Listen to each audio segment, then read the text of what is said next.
Oke. Sudah lengkap? Sudah ya? Kurang 1 kayaknya. Kok 16 dengan saya ya? Tadi kan 17. Kurang 1. Ya, kita mulai saja ya. Oke.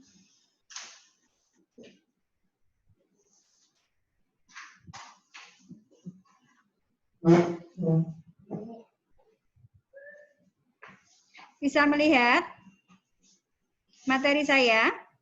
Bisa, Bu. Bisa. Oke. Sejarah perkembangan bidan di dalam negeri. Nah, kalau tadi sudah tahu bidan itu siapa ya, kemudian bidan itu apa namanya, dia harus bekerja, sasarannya siapa ya, sasarannya adalah individu, keluarga, dan masyarakat ya. Kemudian dia prakteknya di mana ya, bisa di rumah, bisa di rumah sakit, bisa di puskesmas ya. Kemudian dia area prakteknya adalah pelayanan ibu, pelayanan anak, dan kesehatan reproduksi. Nah, sekarang sejarah perkembangan bidan di dalam negeri. Nah, pada tahun 1952 dikenalkan pelayanan kesehatan ibu dan anak di Balai Kesehatan Ibu dan Anak BKIA. Jadi tahun 1952 itu dikenalkan adanya BKIA. Kemudian tahun 1960 kesehatan ibu dan anak menjadi program layanan. Mohon maaf Ibu, belum kebuka. Belum bisa ya? Oke, kita ulang lagi ya. Sudah? Sudah, Bu. Sudah. Jadi tahun 1952 mulai dikenalkan yang namanya BKIA, Balai Kesehatan Ibu dan Anak.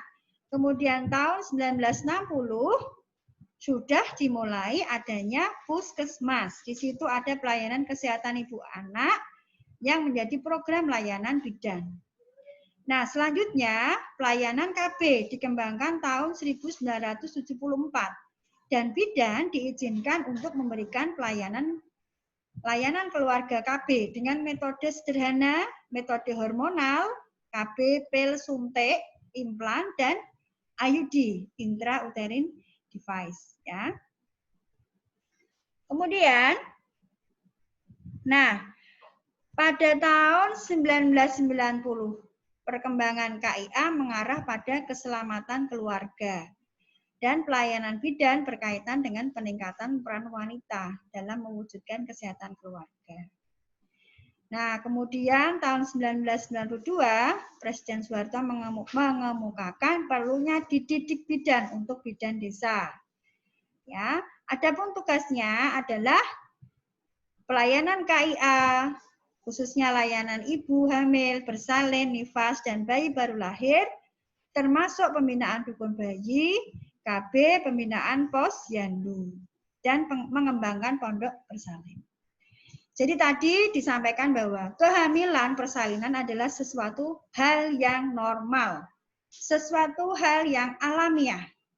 Pada zaman dulu, seorang wanita menolong persalinan, menolong kejadian alamiah tersebut.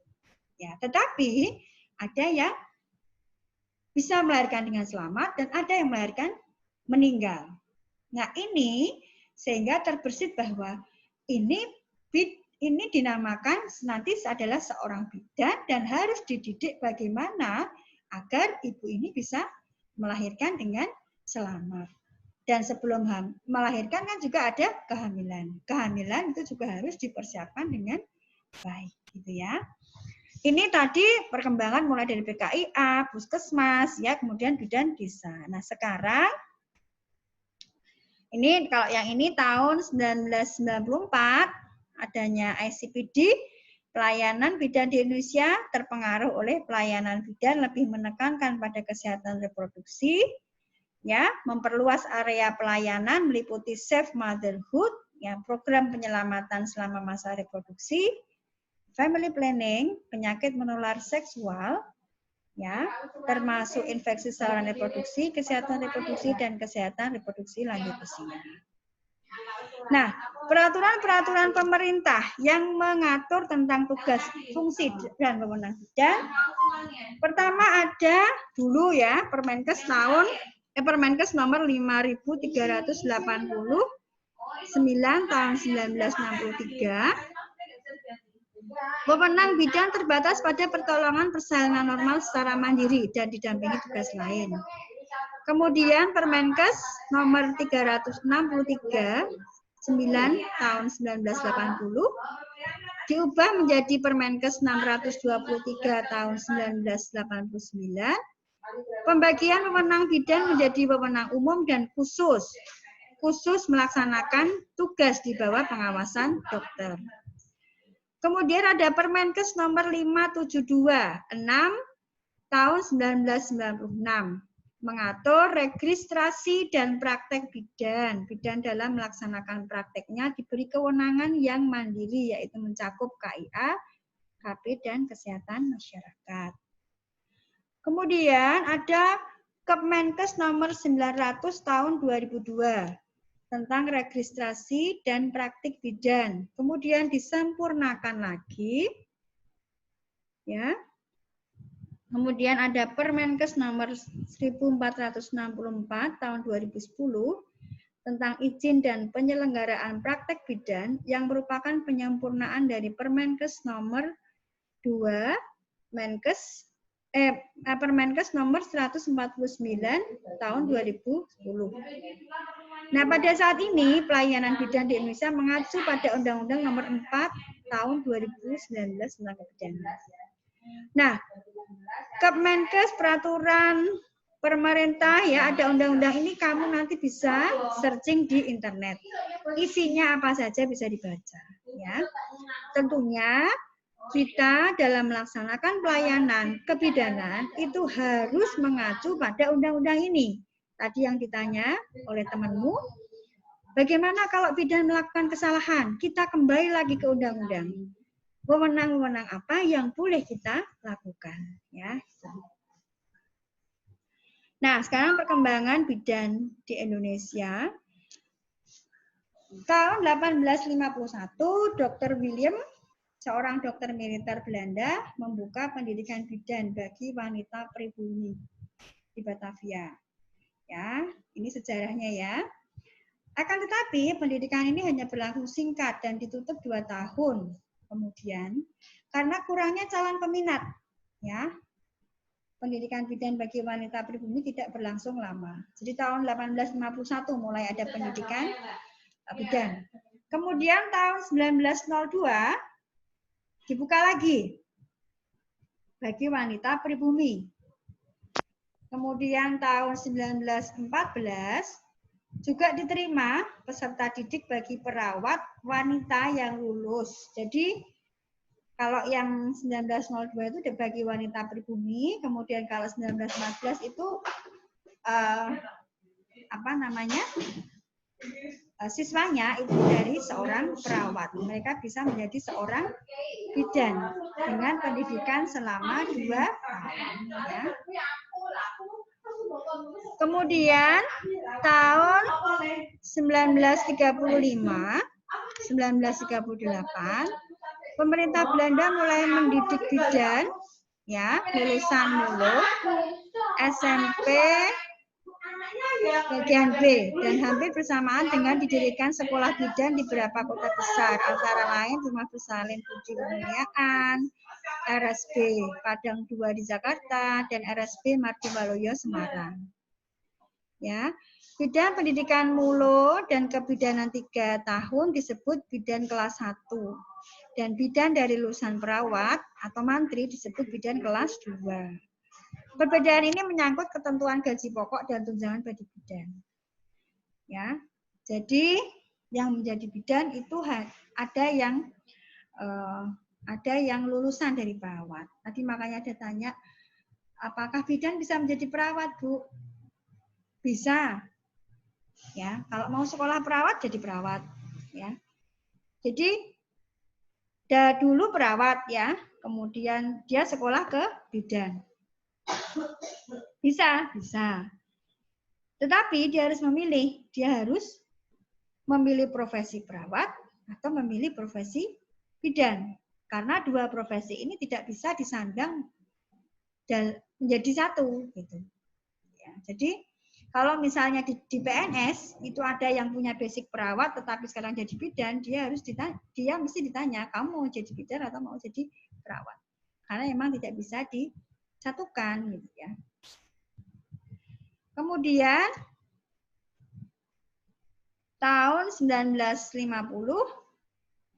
pendidikan bidan ya basic dari SMP plus 3 tahun, batas minimal usia 17 tahun.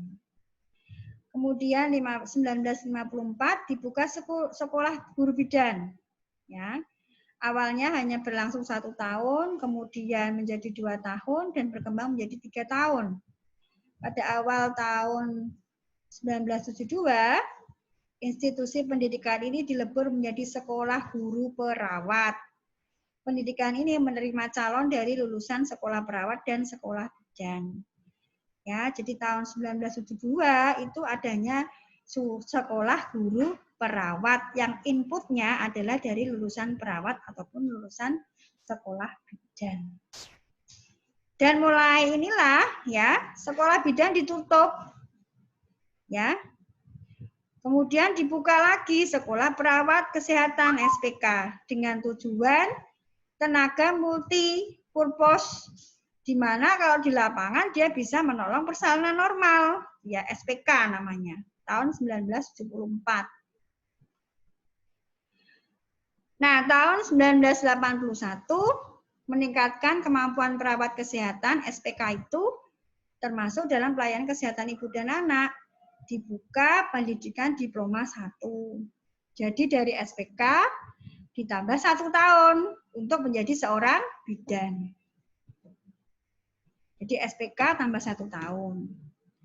Nah, sehingga tahun 1975 sampai 84 itu tidak ada murni pendidikan bidan. Adanya sekolah guru bidan, kemudian SPK ya, kemudian SPK ditambah diploma 1. Kemudian tahun 1985 dibuka lagi program pendidikan bidan yang menerima lulusan dari SPK. Namanya PPB. Pada saat itu dibutuhkan bidan yang memiliki kewenangan meningkatkan pelayanan kesehatan ibu dan anak, lama pendidikan 1 tahun, dan lulusannya akan dikembalikan kepada institusi yang mengirim. Kemudian 1989 ya, itu ada crash program pendidikan bidan secara nasional yang memperbolehkan lulusan SPK langsung masuk program pendidikan bidan. Program ini dikenal dengan Program Pendidikan Bidan A atau PPBA. Lamanya 1 tahun dan lulusannya ditempatkan di desa-desa. Nah, ini namanya calon bidan desa. Kemudian tahun 93 Program Pendidikan Bidan B Akper plus 1 tahun hanya beberapa angkatan. Pesertanya dari Akademi Perawat, lama pendidikan 1 tahun, tujuan programnya adalah mempersiapkan tenaga pengajar bidan untuk program pendidikan bidan A. Yang tadi SPK ditambah 1 tahun. Ini nanti gurunya adalah ini. Akper plus 1 tahun. Tuh ya. Tuh. Kemudian tahun 93 program pendidikan bidan C. Ini ada SMP plus 3 tahun di 11 provinsi. Ya, pada Kongres 8 IBI di Surabaya, IBI mengeluarkan rekomendasi agar dasar pendidikan bidan SMA terus diperjuangkan. Sehingga tahun 1996 keluar surat keputusan Menteri RI nomor 4118 tahun 1987 dan surat keputusan Menteri Pendidikan nomor 9/1996 dibuka D3 kebidanan. Namanya Akbid di 6 provinsi dengan calon peserta didik dari SMA. Termasuk saya ini, saya juga peserta didik dari SMA. Saya tidak dari SPK. Ya, saya juga bukan dari sekolah guru perawat, bukan. Saya dari SMA, kemudian masuk ke akademi kebidanan. Ya. Kakak kelas saya banyak yang dari SPK, kemudian tambah 1 tahun, ya PPPA namanya, kemudian ada yang akper, ya, tuh. Ada yang akper juga sekolah akademi kebidanan juga ada. Kemudian tahun 1994 ada program bidan PTT, kemudian tahun 2000 dibuka diploma 4 bidan pendidik. Nah ini D4 bidan pendidik ini untuk mengajar D3 ya, saat itu diselenggarakan oleh Kedokteran Universitas Gadjah Mada. Kemudian tahun 2006 dibuka S2 kebidanan di Fakultas Kedokteran Universitas Padjadjaran. Tahun 2008 dibuka S1 Profesi Kebidanan di Fakultas Kedokteran Universitas Airlangga. Tahun 2009 dibuka S1 dan Profesi Kebidanan di Fakultas Kedokteran Universitas Brawijaya. Ya. Kemudian tahun 2011 dibuka S2 Kebidanan di Universitas Andalas Padang dan Universitas Brawijaya Malang. Tahun 2012 dibuka S2 Kebidanan di Universitas Hasanuddin Makassar. 2013 dibuka S1 dan Profesi di Universitas Andalas Padang. Tahun 2014 dibuka S2 Kebidanan di Universitas Aisyah Yogyakarta. Hingga tahun 2018 sudah berdiri 32 program studi profesi bidan. Ya.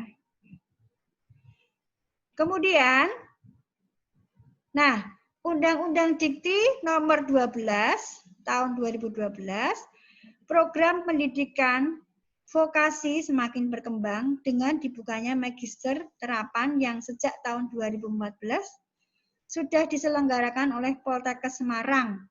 Bahkan pendidikan vokasi diberi peluang untuk berkembang ke arah doktor terapan. Ya. Nah, jadi pendidikan kebidanan itu terdiri atas pendidikan akademik, pendidikan vokasi, dan pendidikan profesi. Pendidikan akademik terdiri dari program sarjana, magister, dan doktor. Nah, program vokasi merupakan program diploma 3 kebidanan yang saat ini adik-adik jalankan, ini adalah vokasi. Sedangkan pendidikan profesi merupakan program lanjutan dari program pendidikan setara sarjana atau program sarjana. Oke. Nah, sampai di sini ada yang mau bertanya? Dulu, ayo silakan.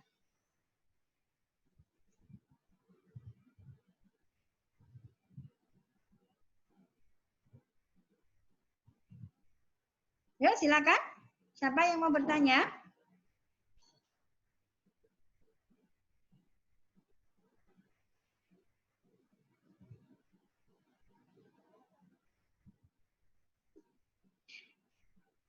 Siti, ini Siti di mana nih? Kok nggak kelihatan wajahnya Siti?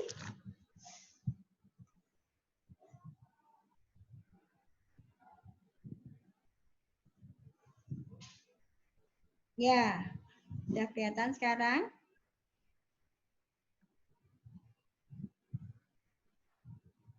Ya, ada yang mau bertanya?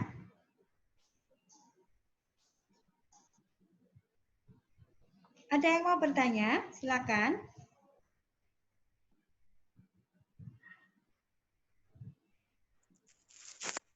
Assalamualaikum Bu, saya mau bertanya. Waalaikumsalam, Mbak Tika. Ya, silakan.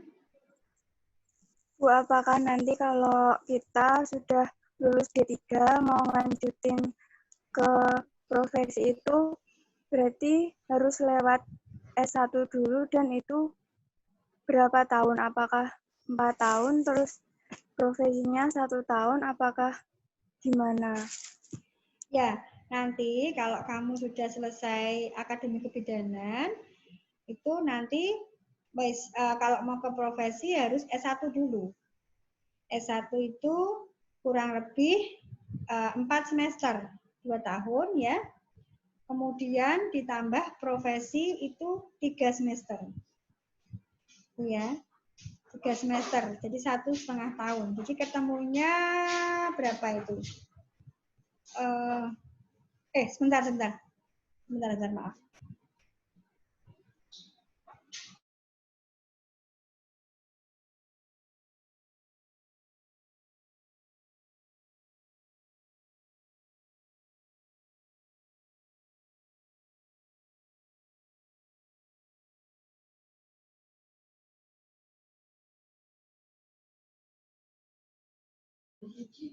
Ya, kalau yang D3 ya itu nanti mau transfer ke S1 kebidanan itu 2 semester. Ditambah profesi itu 2 semester. Jadi 4 semester untuk sampai ke profesi, kurang lebih 2 tahun. Jadi nanti kalau adik-adik ini mau praktek berarti harus sampai profesi. Tetapi begini, jadi gini, kalau sudah lulus D3 kebidanan, itu kalau D3 kebidanan itu kan kebanyakan praktek. Jadi D3 kebidanan itu adalah siap kerja, seperti kalau SMA dan SMK, ya. Jadi kamu tuh SMK-nya, gitu loh. Jadi siap kerja. Jadi kalau kamu sudah lulus, kami mengharapkan kalian harus mencari banyak pengalaman dulu. Ya. Setahun, 2 tahun bekerja dulu. Setelah itu baru meneruskan ke S1 profesi. Itu lebih bisa mengena daripada langsung sekolah ke S1 profesi. Nanti seperti apa ya?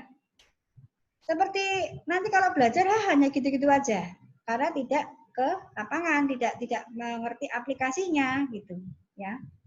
Cuma kalau mau ke transfer ke S1 dan profesi itu jumlahnya adalah 4 semester.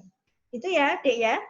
Kalau profesi itu dibutuhkan apabila kita mau praktek mandiri bidan. Kita tidak harus profesi jika kita bekerja di puskesmas dan rumah sakit. Tetapi tidak menutup kemungkinan di rumah sakit atau di profesi membutuhkan seorang profesi, gitu loh. Ya. Jadi tergantung. Kalau puskesmasnya minta profesi ya berarti kita bisa mengeluarkan ijazah profesi kita. Tetapi kalau ternyata di puskesmas tersebut tidak membutuhkan profesi, ya sudah berarti profesi kita tidak kita gunakan, kita hanya sampai S1. Tergantung apa yang dibutuhkan oleh lapangan gitu ya. Tapi kalau praktek mandiri bidan itu harus profesi. Itu Mbak Tika. Baik Bu, terima kasih jawabannya. Ya, sama-sama. Yuk silakan yang mau bertanya.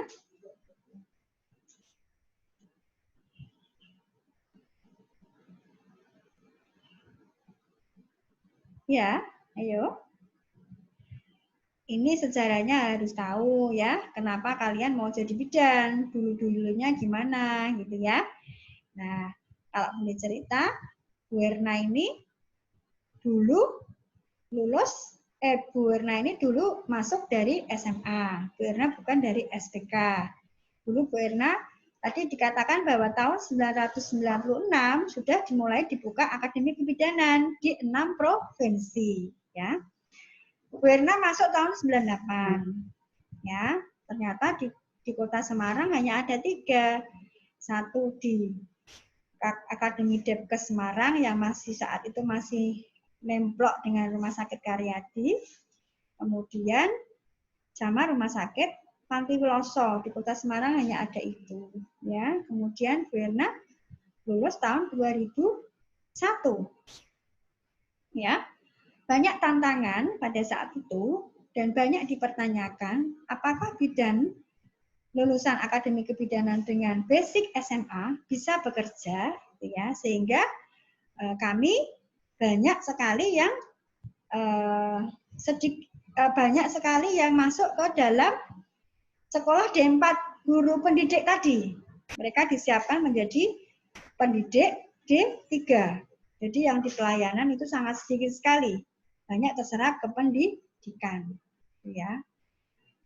Nah, sehingga kalau yang sekolah dari SPK, kemudian sekolah bidan, itu mereka dirasa mumpuni dalam segi skill dan keterampilan ya. Tapi Bu Erna tetap bekerja ya, bekerja di pelayanan. Bu Erna bekerja di rumah sakit ya. Kemudian tahun 2009 bergabung di Universitas Muhammadiyah Semarang sampai sekarang ya. Bu Erna juga praktek di rumah ya dari tahun 2004 sampai sekarang. Kok bisa Bu? Bisa. Bisa menjadi praktek mandiri bidan dan bisa menjadi seorang dosen. Ya. Bu Erna saat ini juga harus mau tidak mau harus mengikuti sekolah profesi jika Bu Erna ingin tetap melanjutkan praktek mandiri bidan. Sebagai dosen, Bu Erna tidak dituntut untuk menjadi profesi, ya. Tetapi Bu Erna dituntut profesi untuk bisa praktek mandiri. Itu ya, ini sudah mau selesai ya. Ya, sebentar lagi ya. Ya, 10 menit lagi. Ini mau selesai ya. Ya. Nah, terus kemudian tadi undang-undangnya keluar tahun 2019. Selambat-lambatnya 7 tahun setelah undang-undang itu dikeluarkan, Bu Bidan harus sudah profesi untuk bisa praktek mandiri. Berarti 2019 tambah 7 itu 2026. Itu bidan yang praktek sudah tidak ada lagi yang basicnya D3 kebidanan. Mereka sudah harus profesi. Profesi itu harus melompati S1, kemudian profesi. Gitu ya. Ini cerita dari Bu Erna. Saat ini Bu Erna juga belum profesi ya. Mau tidak mau harus profesi jika Bu Erna mau melanjutkan praktek mandiri bidan. Ya. Biasanya kalau nanti mau deket-deket tahunnya itu biasanya nanti ada yang namanya pendidikan masa lampau. Jadi ada istilahnya digerakkan. Mereka harus sekolah gitu ya. Ini belum, ini masih mulai digerakkan, mulai per kota ya, sudah mulai dimotivasi untuk sekolah lagi. Oke, ada yang mau bertanya lagi? Ya, kalau tidak ada, ya Mbak Hamnah, ya mau bertanya silakan. Oh, iya Ibu, tadi kan jika misalnya udah dari D3 kemudian kalau ingin membuka praktek sendiri harus mengambil alih profesi. Harus mengambil sekolah profesi, tapi itu ya, tahun 2026. Oh, tahun 2026. Ya. Nah, itu untuk sekolah profesi itu apakah itu termasuk kayak jenjang berikutnya seperti dari S1 ke S2 atau emang itu kayak sekolah lanjutan saja seperti itu? Itu kan Mbak itu ya sekolah lanjutan ya. Sekolah lanjutan. Jadi kalau misalnya kamu mau ke S2 kan tetap harus S1 dulu. Gitu kan? D3, ya. S1, S2. Nah, tapi di sini ada profesi. Profesi itu khusus untuk kamu praktek mandiri bidan. Oh. Jadi berbeda dengan S2 enggak Ibu ya? Beda. Profesi bukan S2. Ya. Setelah S1 profesi bisa melanjutkan ke S2. Setelah S2 kebidanan bisa melanjutkan ke S3 kebidanan. Seperti Bu Endah. Bu Endah sekarang di Inggris. Itu melanjutkan ke S3 kebidanan. Tetapi beliau memang belum profesi. Itu ya. Hanya sekolah D3 kebidanan. Kemudian waktu dulu masih D4 kebidanan yang setara dengan S1, kemudian sekolah S2, kemudian sekolah S3. Jadi kalau misalnya melanjutkan ke sekolah profesi itu hanya sekedar praktek seperti itu ya Ibu? Bukan hanya sekedar praktek, tetapi terkadang di lapangan itu ada lowongan pekerjaan dengan meminta profesi. Jadi misalnya di puskesmas. Di puskesmas mintanya D3 itu berapa? Yang S1 berapa? Yang profesi berapa? Gitu kan? Jadi kita tergantung gitu loh. Jadi yang mau diminta apa? Kalau misalnya lowongan kerjanya profesi, kalau kita cuman S1 kebidanan, berarti kita nggak bisa melamar gitu kan. Jadi kalau yang praktek mandiri bidan, profesi itu harus wajib. Tetapi kalau kita mau profesi, ya tergantung nanti lapangan itu mau butuh kita enggak. Kalau enggak butuh ya kita nggak bisa pakai profesi kita. Tapi kalau dilalah di lapangan pekerjaan kok butuh profesi, kita bisa. Karena itu saling mengisi, Mbak. Dalam satu institusi pasti ada D3, ada S1, ada profesi, ada S2 kebidanan, itu mereka terintegrasi. Itu ya, kayak seperti dokter, ada dokter umum, ada dokter spesialis. Kan nggak mungkin semua spesialis ya, kan itu. Ya, Mbak Hamnah, gitu nggih? Ya, makasih Ibu jawabannya. Ya, tetapi panjenengan harus setelah lulus D3 harus mencari banyak pengalaman dulu 1-2 tahun baru nanti dikembangkan ke S1 profesi. Itu ya. Bidan harus praktek, jangan punah, ya. Tuh. Pas seperti tadi cita-citanya Mbak siapa tadi? Mbak Adinda. Mungkin ya kalau saya nggak salah. Tujuannya adalah saya pengen praktek, Bu, karena memang di sana daerahnya banyak yang terisolir. Kasihan. Tuh ya. Sehingga saya harus bisa buka di situ. Oke. Ada yang mau bertanya lagi sebelum kita akhiri? Saya Bu Adinda. Ya, Adinda ya.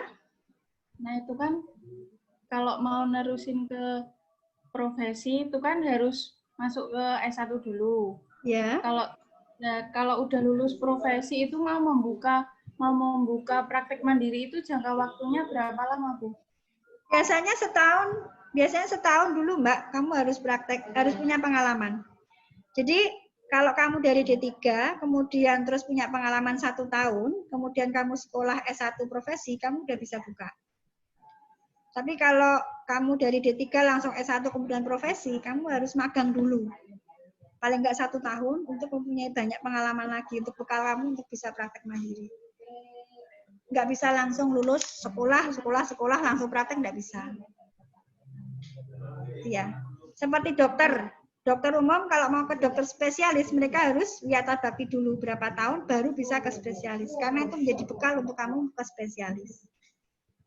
Sama seperti ini dari D3 seharusnya harus punya bekal dulu di lapangan 1 tahun kemudian baru dikembangkan ke S1 sehingga saling mengisi. Gitu Mbak Adinda ya. Ya Mbak Adinda sudah cukup jelas ya. Oke, kalau tidak ada pertanyaan lagi, kita akhiri. Nanti di IFIKES itu ada tugas yang harus diisi. Kalian tentunya di rumah itu ada bidan terdekat. Nanti di situ ada tugasnya, kalian harus mewawancara bidan tersebut. Dulu riwayat sekolahnya bagaimana awal mula menjadi seorang bidan dan bagaimana riwayat pekerjaannya. Dituliskan saja di Word gitu ya. Namanya bidan siapa, alamat siapa, di mana. Nanti riwayat pekerjaannya dan riwayat pendidikannya itu dituliskan. Itu menjadi bekal untuk kita presentasi praktek nanti di jadwal berikutnya. Gitu ya, Mbak, adik-adik.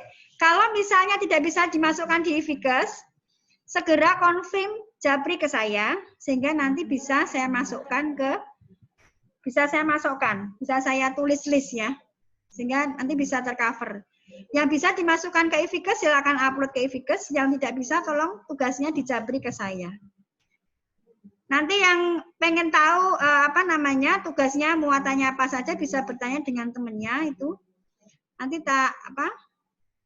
tugasnya suruh ngapa aja. Hanya mewawancarai bidan aja. Hasil wawancaranya, percakapannya nggak usah nggak usah disampaikan, hanya dibuat semacam resume aja. Gitu ya, Mbak? Ada yang mau ditanyakan? Itu Bu, bidannya sudah ganti, Bu. Bidannya sudah ganti? Maksudnya ganti ini yang baru, lebih mudah? Belum ada bidannya. Belum ada bidannya. Ini siapa ini, Mbak Sulistia? Belum ada bidannya, Bu. Oh, belum ada. Di rumahnya nggak ada bidan? Kalau nggak ada, cari di internet aja profil seorang bidan. Ya? Kalau nggak ada bidan terdekat. Kalau misalnya nggak ada bidan, cari di internet profil bidan. Ya? Ya, oke. Tidak ada pertanyaan lagi ya? Cukup jelas? Nanti yang bisa buka e-Fikes tolong nanti di-share dengan teman-temannya. Kalau tidak ada, selamat sore. Terima kasih atas perhatiannya. Mudah-mudahan selalu sehat ya. Dan tidak bosan dengan perkuliahan yang secara online dari tadi pagi ya. Ya. Ya, sudah gitu ya. Assalamualaikum warahmatullahi wabarakatuh. Waalaikumsalam warahmatullahi wabarakatuh.